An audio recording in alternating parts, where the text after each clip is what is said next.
ભરૂચ પાલિકા ચૂંટણીમાં બે બિનહરીફ વિજય સાથે ભાજપે સાંસદ મનસુખ વસાવાની ઉપસ્થિતિમાં શહેર અને વોર્ડ નંબર 4 ના કાર્યાલયનો શુભારંભ કર્યો હતો।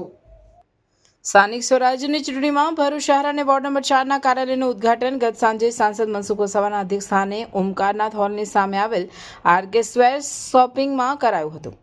આ પ્રસંગે સાંસદ મનસુખ વસાવાએ જણાવ્યું હતું કે હવે ભરૂચ ભાંગ્યુની છાપ ભૂસી ભૃગુ ઋષિનું ભરૂચ બન્યું હોવાનું જણાવ્યું। વિકસિત ભારત સાથે વિકસિત ભરૂચ બનાવવા સાથે વિજય પરચમ લહેરાવવા તમામ ભાજપના ઉમેદવારોને શુભકામના પાઠવી હતી। ભરૂચના ધારાસભ્ય રમેશ મિસ્ત્રીએ ભાજપ પાસે આગેવાનોની ફોજ કોઈ પૂર્વ નહીં તમામ વર્તમાનનો મંત્ર આપી બધા જ ઉમેદવારોને જ્વલંત વિજયની શુભકામનાઓ પાઠવી હતી।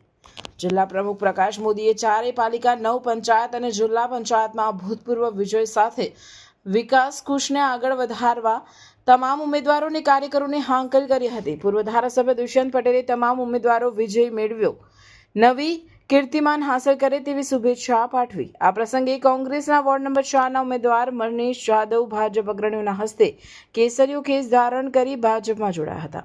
કાર્યાલય ઉદ્ઘાટન કાર્યક્રમમાં જિલ્લા ભાજપ પ્રમુખ પ્રકાશ મોદી, પ્રદેશ કારોબારી સભ્ય અને પૂર્વ પ્રમુખ મારુતિ સેટુદરિયા, ધારાસભ્ય રમેશ મિસ્ત્રી, પૂર્વ ધારાસભ્ય દુષ્યંત પટેલ, મહામંત્રીઓ જિગ્નેશ મિસ્ત્રી, પરેશ પટેલ, નરેન્દ્રસિંહ પરમાર, યોગેશ પટેલ, ખુમાનસિંહ વાસિયા, નિરલ પટેલ, શહેર પ્રમુખ જતીન શાહ, ધર્મેશ મિસ્ત્રી સહિતના આગેવાનો, કાર્યકરો અને તમામ ઉમેદવારો જોડાયા હતા।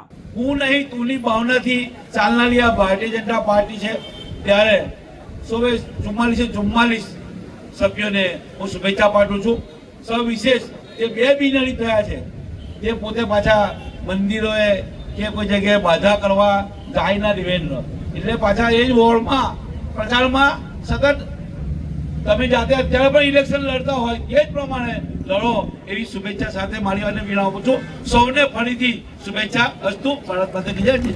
આપણે જબરદસ્ત વિજય પ્રાપ્ત કરી એવી બધાને હું આહ્વાન કરું છું અને ખાસ ઉલ્લેખનીય છે કે આજે આપણે કાર્યાલય શરૂ કર્યા છે અને આપણા બે કેન્ડિડેટ 44 પૈકીને બિનહરીફ જીતી ગયા છે, તો જોરદાર તાળીઓ થાય અને મોટું મન રાખીને જેમ હમણાં ભાઈ ઉપર સ્ટેજ પર આવ્યા જાદવભાઈ અને એમનું સન્માન થયું છે એવી રીતે જ્યાં કંઈ બી વ્યવસ્થા હોઈ શકે ને આપણી જોડે જોડાવા માંગતા હોય વધારે લોકોને આપણે જોડીશું એવી એક અપીલ પણ કરું છું।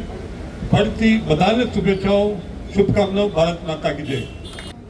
વોર્ડ નંબર 10 માં આજે મારે જવાનું થયું હતું તસ્લીમબેનના ત્યાં અને ત્યાં પણ ત્યાંના સ્થાનિક લોકોમાં ખૂબ જ ઉત્સાહ હતો અને ભારતીય જનતા પાર્ટીને વિજયી બનાવવા માટે ત્યાંના લોકો પણ ખૂબ જ સક્રિય રીતે તસ્લીમબેનના પ્રચારમાં જોડાયા હતા। એટલે હું સૌ આપણા ઉમેદવારો છે સૌને હું ખૂબ ખૂબ અભિનંદન આપું છું। જે લોકો બિનહરીફ થયા છે એમને અભિનંદન અને જે લોકો મેદાનમાં ઉતરેલા છે એમને પણ હું ખૂબ ખૂબ અભિનંદન આપું છું। ચાંદલો આપવા જઈએ ને તો 50 રૂપિયા કોઈ જગ્યાએ લખાઈને જતા નથી, આજુબાજુ 5 લોકોને પૂછીને સિક્કો હોટીએ। તમે તો પર્સમાં સિક્કા રાખો બેઠો તો નહીં તો 50 51માં કોઈ ફરક છે? અહીંયા ફરક પડશે આવું કરો તો।